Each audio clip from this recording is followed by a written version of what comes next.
So good morning everyone, this is Nishant Sharma and welcome to target for IQ. तो आज हम जो आपके सामने लेकर आए हैं ये पटना हाई कोर्ट का 28 जून को डिलीवर किया हुआ जजमेंट है, जिसमें कि पटना हाई कोर्ट ने बीपीएससी के रूल्स को अपहेल्ड करते हुए ये बोला गया है कि अगर कोई भी पर्सन इंटरव्यू में 35% मार्क्स नहीं लेकर आएगा तो उसका पूरे का पूरा सिलेक्शन है उसको कैंसिल कर दिया जाएगा, इररिस्पेक्टिव कि उनके मेंस में कितने मार्क्स हैं। तो आइए इस जजमेंट को डिस्कस करते हैं। इसमें जो पिटिशनर थी, इनका नाम था स्वाति सरनेम, इन्होंने ही ये पिटीशन को फाइल किया था और जो इन पिटीशन के अगेंस्ट जो फाइल किए थे जो रिस्पोंडेंट्स हैं उनको state Bihar public service commission को पार्टी बनाया गया है, चीफ एडिशनल सेक्रेटरी को पार्टी बनाया गया है, secretary of Bihar public service commission को पार्टी बनाया गया है और registrar of the high court honourable high court Patna high court को पार्टी बनाया गया है। तो देखिए इसमें एक्चुअली में हुआ क्या था, जब ये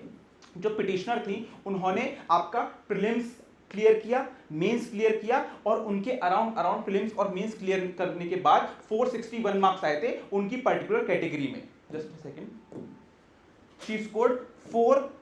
461 मार्क्स उनकी पर्टिकुलर कैटेगरी में आउट ऑफ 850, जो कि एक्सट्रीम बैकवर्ड कास्ट में आती थी। तो उनका ये कंटेंशन था कि सर मेरे जो पर्टिकुलर मार्क्स थे वो फाइनल मेरिट से बहुत ज्यादा थे, बट सिर्फ और सिर्फ मुझे इंटरव्यू में 100 में से 34 मार्क्स मिले थे, जिसकी वजह से एक नंबर से मेरा फाइनल सिलेक्शन रुक गया था। इसी वजह से उन्होंने ये पिटीशन फाइल करी। अब इसमें अगर हम रूल्स की बात करें, जिस रूल के अगेंस्ट उन्होंने पिटीशन फाइल करी है वो रूल है आपका,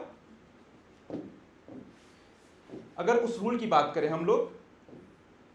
तो वो रूल आपका बात करता है रूल नंबर 15C। देखिए rule number 15C of BPSC judicial branch service rules, जिसमें कि यह बोला गया था कि 2014 से कोई भी कैंडिडेट जिसके इंटरव्यू में 35% मार्क्स नहीं आएंगे उसका कैंडिडेट कैंसिल कर दिया जाएगा। तो यही पिटिशनर यही बोला कि sir this rule is violative of article 14।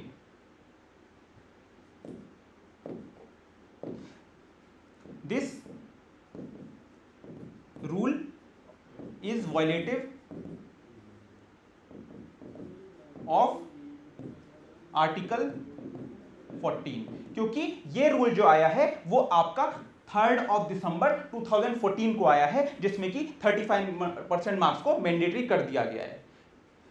That any condition imposing 35% marks out of total 100 marks as qualifying marks in interview which is contrary to the statutory rules, ये उन्होंने प्ली दी थी ऑनरेबल पटना हाई कोर्ट में। तो इसमें honourable Patna high court ने जो decision दिया है that this particular rule, honourable Patna high court ने ये बोला है कि ये जो रूल है ये प्रॉपर्ली कॉन्स्टिट्यूशनल है और ये service rule according to the constitution के अकॉर्डिंग ही है, जो कि 2014 में आया था। और जिसकी वजह से अब करंटली क्या है कि अगर आपके मेंस में कितने भी अच्छे नंबर हो, 850 में से अगर आपके 550 नंबर भी हो, लेकिन अगर आपके इंटरव्यू में 100 में से 35 मार्क्स नहीं आ पा रहे हैं तो आपका कैंडिडेचर जो है प्रॉपर्ली कैंसिल कर दिया जाएगा, आपका सिलेक्शन नहीं होगा। दैट मींस अब आपको जो 35 मार्क्स का क्राइटेरिया है आउट ऑफ 100 वो ऑनरेबल पटना हाई कोर्ट ने अपहेल्ड कर दिया गया है। तो जो ध्यान में रखने वाली बात है कि बीपीएससी ने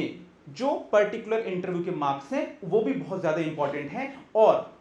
इसी वजह से अब क्या हो गया है कि बिहार जुडिशरी के लिए जो भी कैंडिडेट्स प्रिपेयर कर रहे हैं वो इंटरव्यू को भी एक बहुत ही बड़ा मेजर पार्ट माने अपने सिलेक्शन के लिए। तो ये पर्टिकुलर जो रूल बनाया है आपका बीपीएससी ने, इसमें अब आप लोग कमेंट्स करिए कि whether this rule is fair for the selection और नॉट। क्या ये रूल जो है प्रॉपर फेयर है सिलेक्शन के पर्पसेस के लिए या नहीं, प्लीज हमें कमेंट बॉक्स में बताइए, जिसकी वजह से हमें भी पता चल सके कि बच्चों का इसमें क्या ओपिनियन है। तो आज की इस वीडियो के लिए इतना ही। Thank you very much.